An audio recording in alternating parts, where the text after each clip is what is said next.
This is Daily Blast Live. We're talking about what you're talking about. Get real. You all ready for this? Dun dun dun dun. No. Y'all, just stop. This is a sham. Welcome to DBL. Happy Friday. It feels like Friday in here. The laughs are coming in. It does. It really does. Woo! I'm sorry, that's too far, too far. Lindsey Granger, everybody. I like that. No way, that's not too far. It's Friday. Yeah. Okay, let's do it. I wanted you to dump over the desk. All right, I don't got the money to pay for it. All right, that was too far. That was too far. All right, guys, some stars are finding themselves in the middle of the Ukraine conflict in Russia. So get this, Sean Penn was at a press briefing yesterday in Kyiv. He's there filming a documentary. He was also speaking with Ukraine's president in a video that was posted on the president's official Instagram account. And former Dancing with the Stars pro Max Chermakovsky has been posting videos from his home country since the invasion started, but said he has no plans to flee. Let's watch. I'm not currently trying to leave. I'm staying here. I'm going to do my best to make sure that I'm as safe as possible, but I'm not moving towards the border currently.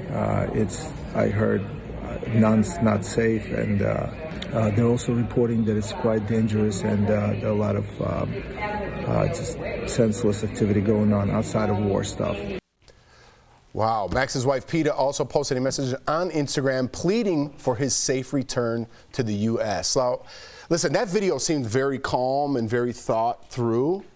He's in a very dangerous situation, and his wife posts, having a family back home in the United States while you're in the middle of that in the country it's happening to, that's very serious. Absolutely. Please, Lynch. I was going to say I commend Sean Penn for doing the documentary he's doing. He went out there knowing this conflict was coming up like we all did last November and was like interviewing the Ukrainian military, getting information. And then he went back in the middle of this knowing that it was this chaotic and just wants to get the story out. And sometimes, we sit up here and we read headlines, we discuss stuff, have quick conversations, but to watch a documentary and show the feelings and the human part that we talk about of what's going on with Russia and Ukraine is going to really tell the story and help people understand that families are being torn apart. I'm sure he's showing all of it. Yeah. And to spend that much time there and put yourself in danger, to just take my hat off to anybody who's going to be that committed to telling the truth. To your point, like when I travel, not to conflate the two, but it's always about like what's going on in the streets. Eat the street food, talk with the street people, the people who are in the culture, right? That's when you get the most of a culture. When you're staying at the Four Seasons in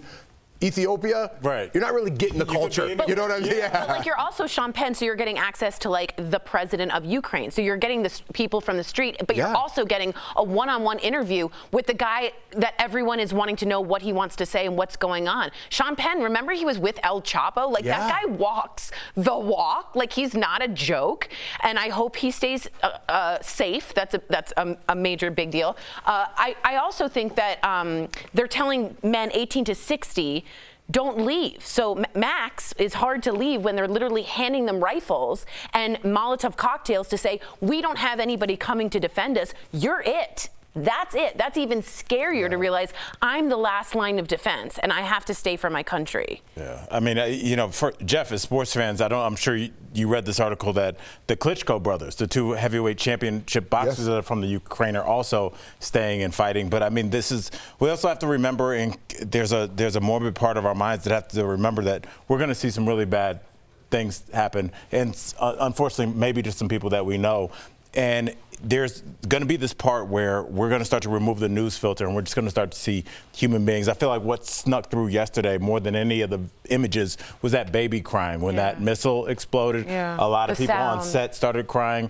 You cannot dehumanize and remove that element from this with just the Putin and the strategy and what's happening. These are human beings that this is happening to. And I hope people understand that when you have this kind of rhetoric that's like, hey, let's go to war, let's bomb them. I've heard so many guys at bars talking about drop a bomb on them and I hate that country. This is what it looks like.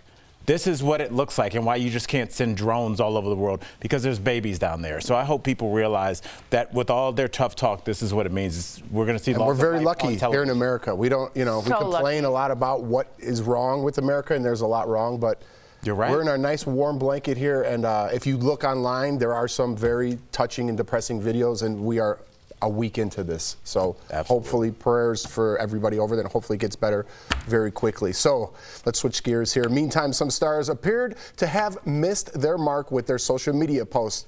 Kind of on the same line. Like actress Annalyn McCord, who posted this poem to Russian President Vladimir Putin. Let's watch. If I was your mother, you would have been so loved, held in the arms of joyous light. Never would this story's plight, the world unfurled before our eyes, a pure demise of nations sitting peaceful under a night sky. If I was your mother, the world would have been warm. So we have a couple more videos, but I want to touch on this one specifically first. What do you think about people? I know in her heart she probably meant well, but how'd you feel about it? I wasn't like, as much as people are bashing it, I didn't think it was like so bad. I think her point was you missed something to be this just evil, exactly. This much of a dictator when no one called for it. You weren't being antagonized. Like, what's wrong with you? It's kind of like when we try to get to the bottom of someone who does something crazy, or scary or hateful. We try to figure out why. Right. And this is just, she went to the parenting. Yeah, there's no way to rationalize irrational thoughts. But that's what we do. That's what our brains are designed to do, is to try and figure out why people are wired like this and how we could have prevented this. And I think that that's what she was doing. And some people would be like, it was clumsy, but I think that that's a natural human reaction, Tori, is to try and figure out where this, inherent evil came from. And I get that. And art should be subjective. That's her art. She was doing spoken word. Good for her. I just think people are compared. Like, Putin to me is like Hitler. And when you're like, I wish I could have been your mom to give you love, it can feel a little like, this man is evil, and I can see where some people felt a little cringy about it. I'm not like mad. No, yeah, totally. But it's just a little cringy. We have a couple more, so let's get to a couple more. Joy Behar is getting slammed after complaining that the conflict may interfere with her travel plans. Let's check this one out. Yeah, this was bad. Well, I'm scared of what's going to happen in Western Europe too. Yeah. You plan a trip, you want to go there. I want to go to Italy for 4 years. I haven't been able to make it because of the pandemic, and now this. It's like what's going to happen there? Yeah. Too. Now, when I say warm blanket, not to jump all over Joy, but that's what I mean. No, that was bad. That was really bad. We all three of us, if you didn't know, looked at each other. That was bad. Oh, no. That was bad. I mean, we talked about Alec Baldwin this That was week, bad. crying on TV about someone that he didn't know them personally as the spouse. And so Joy Behar is that same person in the moment. Like, nobody wants your tears when people are trying to figure out if their family's going to live tomorrow. Yeah. About going on your vacation that you missed for 4 years. Are you guys just like, let's remove the television. If somebody said that at a dinner party, I feel like as soon as you got in the car, you'd be like, what How did dare you? say? Yeah. Like, You would call me out if you both all would. I think I would be so shocked I would wait. Or I would go in the bathroom and text you like, yo, that was crazy.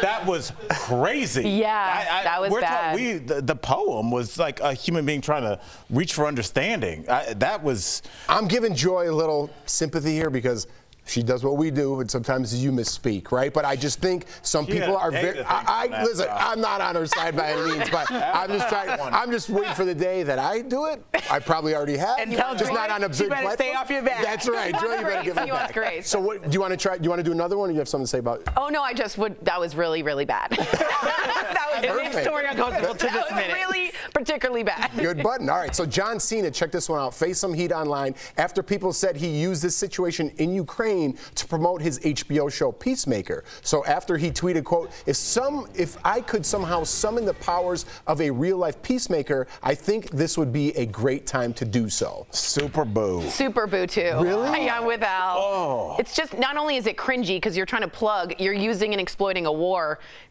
All I hear is a baby crying from that missile, and then John Cena being like, here's my movie coming out on HBO. Maybe if it wasn't something so serious. Yeah. Right? Right. You know what? I'm trying to get the other side here. I'm trying. Sometimes I really don't know what to say about something. I know. And we talk for a living, and I really don't know what to say. And so I don't go any further than we come on the show and we might talk about it. I won't go online and say something extra on social media. I'll allow somebody who actually might have something real to say, helpful, a real contribution, to have the space. Instead of crowding the space with my random thoughts. Beautifully said. I just leave space for other people that can talk. I mean, And I John don't. Cena's a good guy, really good guy. Right, but he just Really wanted to like fill the fantastic space guy. and say something, it feels like, and it wasn't necessary. But if you wanted to fill the space, there wouldn't be a hashtag in there with your movie. That's like promo. That's But like, what if click on this hashtag. What if like and now an assistant did that? and it wasn't necessarily him. Or what if that's his best idea because he knows he's not like somebody who's into this that deeply that he knows what to say. He's a human. Just go pray Praying for you guys. Right, that's the easiest one to do. Just say praying. Yes, that's a way better one than watch me on HBO. You guys win. All right, coming up on DBL, our interview, probably the best we've ever done with Joseph Gordon-Levitt. I don't know, where was Tori? I wasn't there. He even ends up hopping on the drums you see there. We're all going out to dinner, everyone in that picture, to play. Yeah, we're all going. And find out why Drake's alleged stalker filed a restraining order against him. Erica explains in her weekly segment what Erica's watching. Again, stick around. That interview's really good. Okay. All right. Closed captioning provided by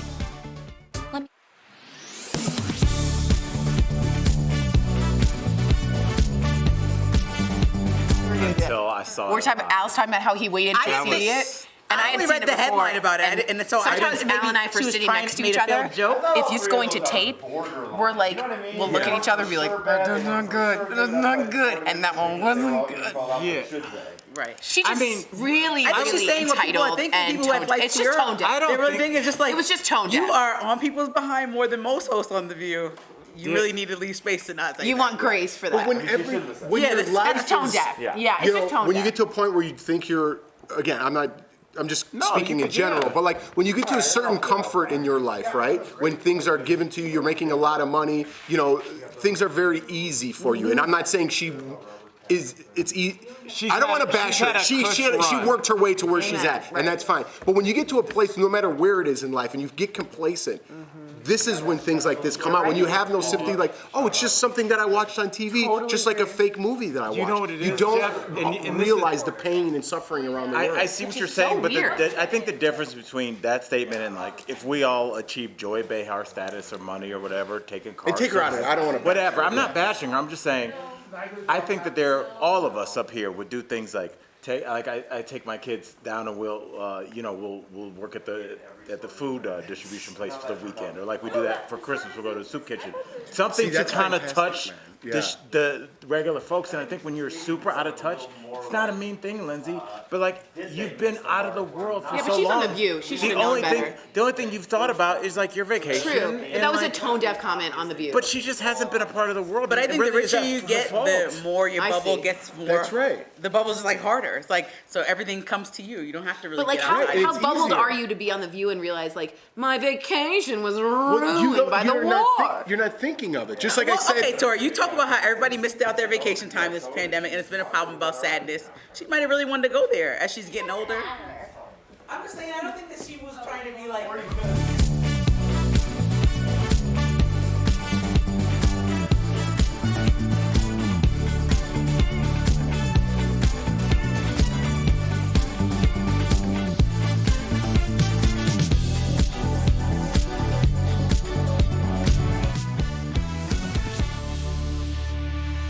News from an R&B diva is a real kiki. Cardi B is all about her bag, and you'll never guess who filed a restraining order against Drake in this week's What Erica's Watching.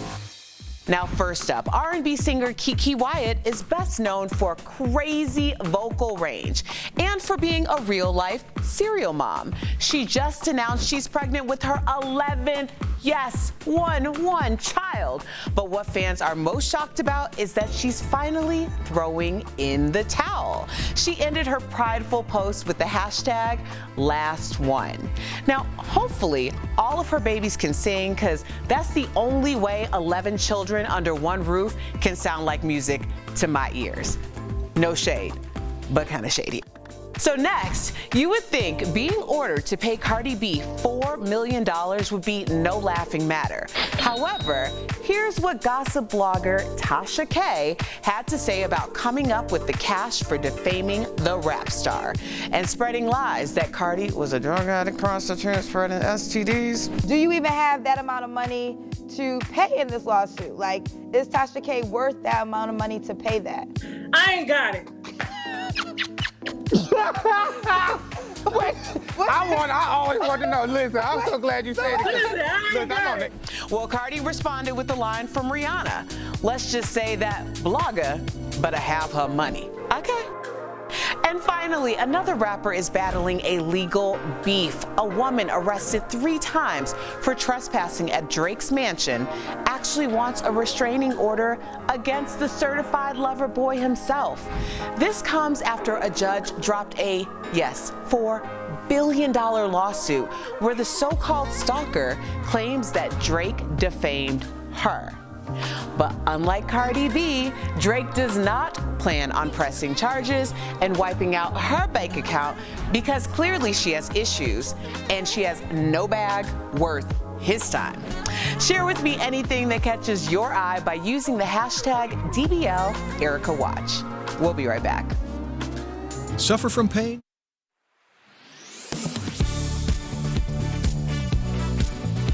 Major League Baseball was supposed to play ball starting February 26th in spring training, but there's an impasse over various issues, including players' salaries, and owners implemented a lockout when the latest collective bargaining agreement between the players and the league expired in December.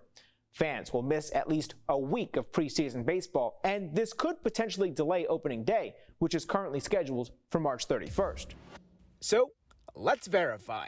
Has MLB ever missed any regular season games due to a lockout? Our sources are the MLB, the Major League Baseball Players Association, and the Bureau of Labor Statistics. Before this year, the MLB says there have been 8 work stoppages. 3 were owners' lockouts, and 5 were player strikes. A player strike is when the players refuse to play, and 3 of their 5 strikes have resulted in canceled games, including one of the longest strikes in pro sports history that began during the 1994 season and carried over to the following year, meaning the league canceled the 94 postseason. The BLS describes a lockout as when team owners refuse to let the players work or play baseball. The first lockout was in 1973, but the players and owners agreed to a deal just before spring training began. There was another lockout before the 1976 preseason, but the MLB commissioner ordered the games to continue, and a deal was signed in August.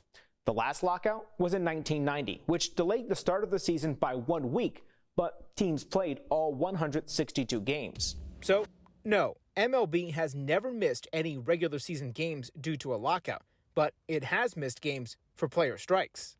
Even though the players don't have a contract, the league could still lift the lockout and resume play while negotiations continue. With your Verify, I'm Brandon Lewis. I'm Travis Kalanick, and I will never back down from a fight. And if no one wants to believe in me, I'll make them believe by being undeniable. Welcome back. That was a clip from Super Pumped, The Battle for Uber, starring Joseph Gordon-Levitt. And earlier, Joseph sat down with us to chat all about it. Take a look. Our viewers have been writing in like crazy. They were all big fans of yours, as Tommy, obviously, the instant sensation from Third Rock from the Sun. Well, they want to know, would you ever do a reunion with the rest of the cast? Has that ever been brought to your attention?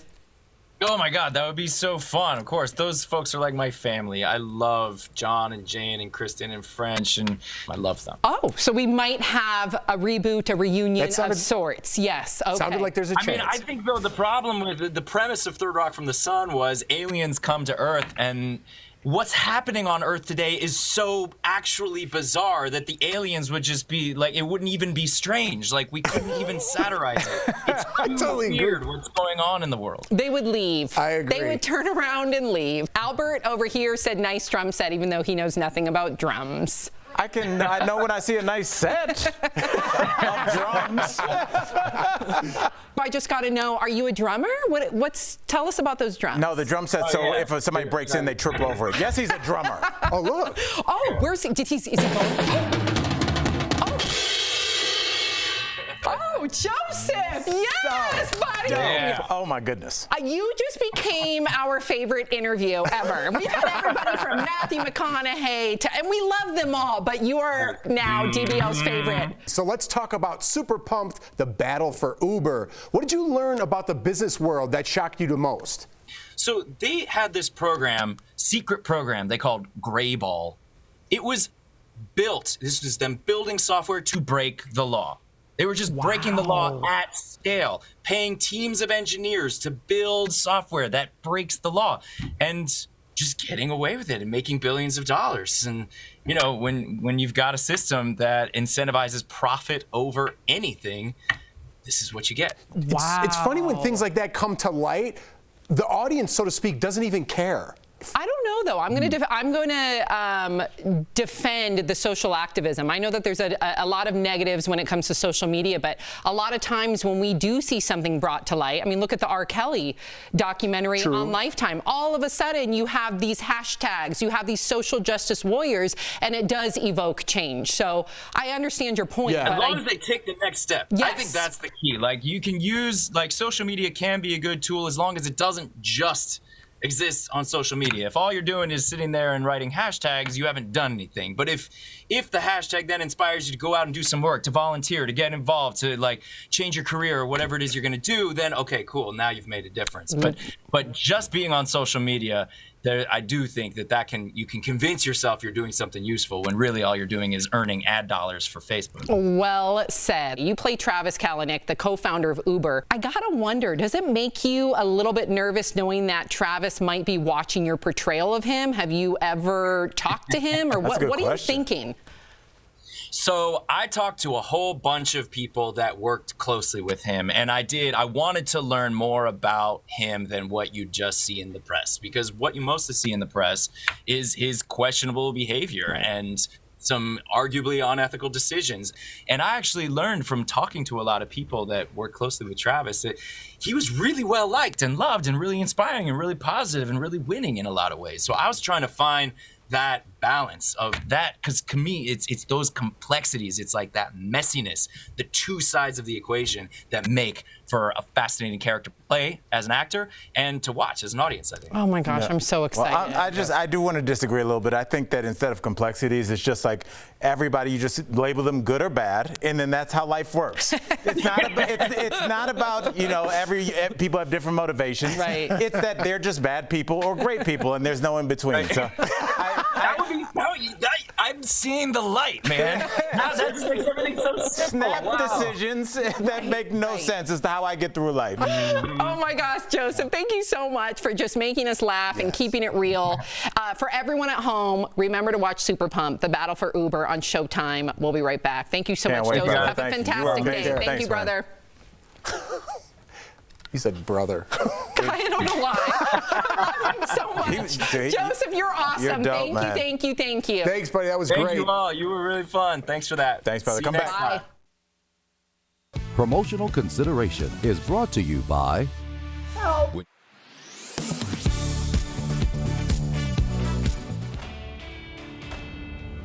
Bitcoin, one of, if not the most well-known of cryptocurrencies. Some say it's the future of finance. Others claim it could be a strain on our environment.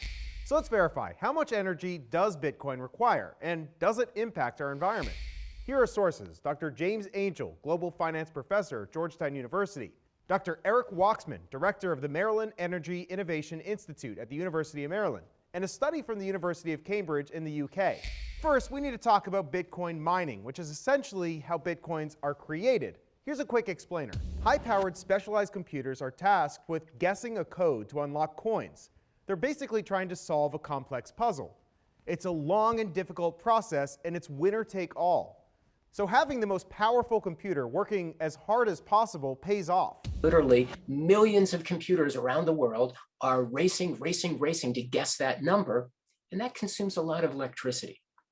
Right now, it consumes the equivalent of 15 Chernobyl power plants spinning around the clock. You heard that right, 15 Chernobyl power plants. Another way to think about it, Cambridge estimates that yearly Bitcoin mining uses more energy than all refrigerator usage in the US. And they say that if it was its own country, Bitcoin mining would rank 27th in energy consumption. While you can make money off of it, one of the biggest costs of it is the cost of electricity. And that's just the price of electricity. That doesn't include the price to the environment. And since most of the world's electricity runs on carbon-based energy like coal and other fossil fuels, that means Bitcoin is also dependent on CO2. So we can verify that yes, because mining Bitcoin requires a ton of electricity, that extra energy use could negatively affect our environment. With your Verify, I'm Evan Kozloff. With the positivity rate of COVID-19 declining, there are still a few questions you want answered about contracting the virus. So let's run through some fast facts. Our sources for this, the Arkansas Department of Health and the Centers for Disease Control and Prevention. First, can you catch COVID-19 more than once? Yes, we can verify it is possible for someone to contract the virus more than once. ADH says it depends on the variant you originally had and the amount of time between the infections. Next, are you protected by natural immunity if you've recovered from COVID-19? Yes. According to the CDC, getting sick with COVID-19 offers some protection from future illness. The level of protection people get from having COVID-19 may vary depending on how mild or severe their illness was, the time since their infection, and their age. And here's the myth. Vaccination makes it impossible to catch coronavirus. This is false. The CDC says COVID-19 vaccines are effective at preventing most infections. However, like other vaccines, they are not 100% effective. If you have something...